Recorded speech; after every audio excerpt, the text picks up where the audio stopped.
So Psalm 27, I know it's a whole psalm, but it's really the psalm that I can relate to, I think, the most. And it starts out with, "The Lord is my light and my salvation. Like, whom shall I fear?" And it goes through everything. Like, when people forsake you, like, God will take me up. And at the end of that psalm, it says, "Wait on the Lord, be of good courage, and he will strengthen your heart." Wait, I say, on the Lord. And I found that to be a theme in my life where whatever God brings me through, the good and the bad, and there's this constant element of praise in that psalm. He's always there. He's always there. He's always better than my option. And he will always come through, regardless of how that feels in the moment. And sometimes I think all of us struggle with a certain amount of pride and, oh, my way's the best way. My way's, I need to just make it happen. And, if things aren't going my way, I just need to step out and be assertive. And really, in this psalm, God calls us to wait on him, to be of good courage, and he will strengthen our heart. And it really brings home the nature of God and the work of the Spirit. And I love that because a lot of life is really just learning how to submit to God and his will and his way. And that might look like waiting. It might look like taking action as well, but of whom will we be afraid? We shouldn't have the fear of man as we continue on with our lives. We should really trust in the Lord. Like Proverbs says, "Trust in the Lord with all your heart and lean not on your own understanding. In all of your ways, acknowledge him, and he will direct your paths." So that's Psalm 27, kind of the verse or the chapter, if you will, that God's really used in a mighty way in my life.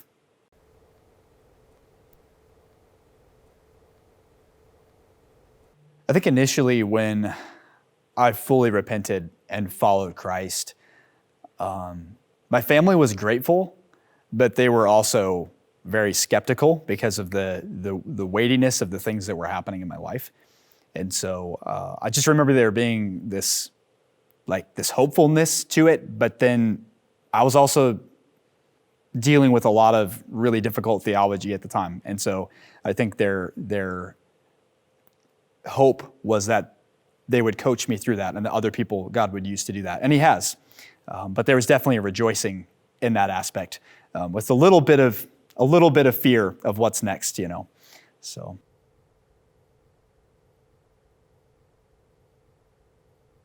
Yeah, so I see music as two things really that God is using in my walk now. But I think it's for everyone, regardless of whether you're a musician or not, or a vocalist or not. And what it really does is it creates a heart of praise and thankfulness to God. So regardless of whether you're writing music or you're the one listening to it or you're the one performing it, you should have this common bond with Christ in the sense that you're grateful for what he's done for you. And so oftentimes I think the purpose of writing music, the purpose of worshiping or being a worship leader, or the purpose of being the person in the congregation singing, or even just in your car singing, the purpose of that is to remind ourselves of the goodness of God and of his purpose in our lives, and also to remind us that we're not God, that he is good, that he is so much higher than us, that he is so much bigger than us. And it should drive home a heart of praise and thankfulness in the hard times and in the good times. And so that's really what music has done for my life. It's a vehicle that God has used, I think, much like the psalmist, where oftentimes in the same hardship, there's praise that gets squeezed out. And like the Apostle Paul, when he sang in the prison, like God was using this dark time to really shape the people around him as well, and to bring some of them to Christ. And so that should be that heart of praise and thankfulness, knowing God sees the big picture. This is a time for me to let go of my pride, let go of myself, push that aside, and let God be the one that we glorify and magnify, because he is good. He's good. So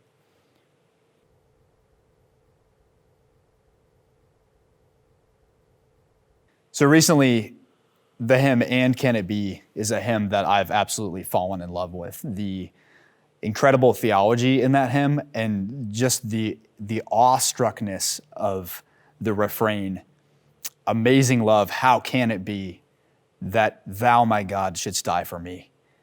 It just really has been hitting home to my heart, and currently is my favorite hymn. That might change because there's many great ones out there, but and can it be such a great hymn?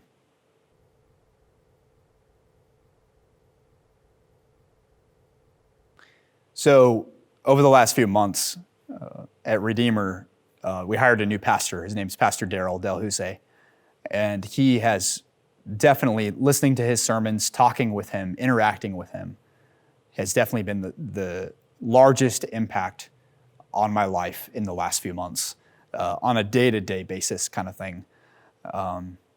One of many people, I feel like, that God has used to surround me and encourage me, but definitely Daryl, he says something almost every time I see him that I'm like, I needed to hear that, like right now. And so I'm so incredibly grateful and thankful to him and his ministry.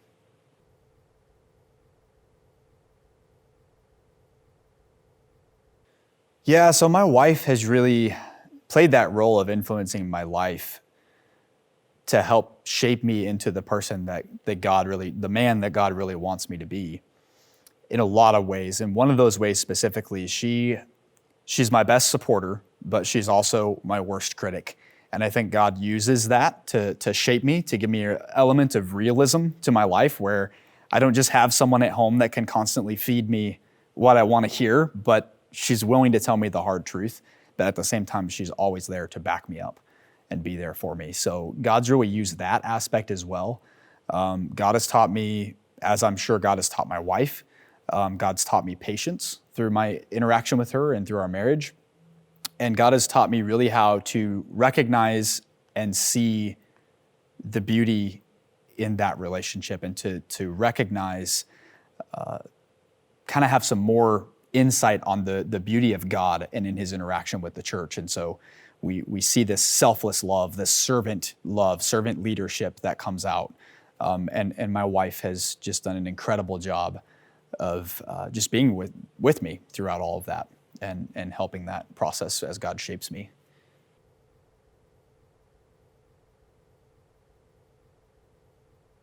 I would really encourage someone in two ways. Looking back at the 15-year-old me and seeing someone like that now, I would encourage them in two ways. I would say, first, don't ever stop digging into Scripture. That's really the only thing that saved my life, literally, was God using his word to pull me out of much false doctrine and struggles and hardships and depression and a lot of things at that time. And so God used that mightily. Dig into his word, shut off whatever it is that's keeping you from doing that, and wait on the Lord. Back to Psalm 27, wait on the Lord, be of good courage, and he will strengthen your heart. So just know the phase of life that you're in currently, it will end, it will come to pass, it will move on, and God will shape you through it. And it might seem like it takes forever, but really it's a short amount of time, and God's gonna see you through it every single time if you put your trust and your faith and your hope in him, and if you lean on him in all of your ways and not trust in your own heart to guide you. Can I show myself?